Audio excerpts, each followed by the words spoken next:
அரசியலமைப்பு சட்டத்தை எதிர்க்கும் மற்றும் மனுஸ்மிருதியின்படி நாட்டை நடத்த துடிக்கும் ஓர் அமைப்பாக RSS இந்த தேசத்தின் ஒற்றுமைக்கும் சகோதரத்துவத்திற்கும் விஷம் போன்றது.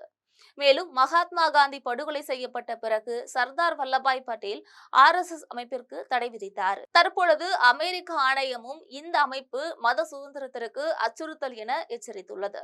எனவே RSSக்கு தடை விதிக்கப்பட வேண்டும் என்று குறிப்பிடப்பட்டிருக்கு.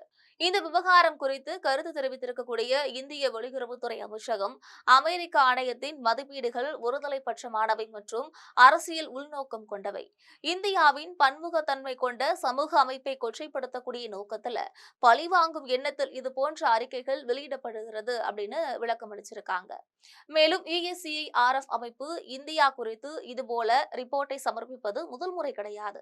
கடந்த சில ஆண்டுகளாகவே இந்தியாவுல மத சுதந்திரம் மோசமடைந்து வருவதாக இந்த அமைப்பு தொடர்ந்து கூறி வர்றாங்க.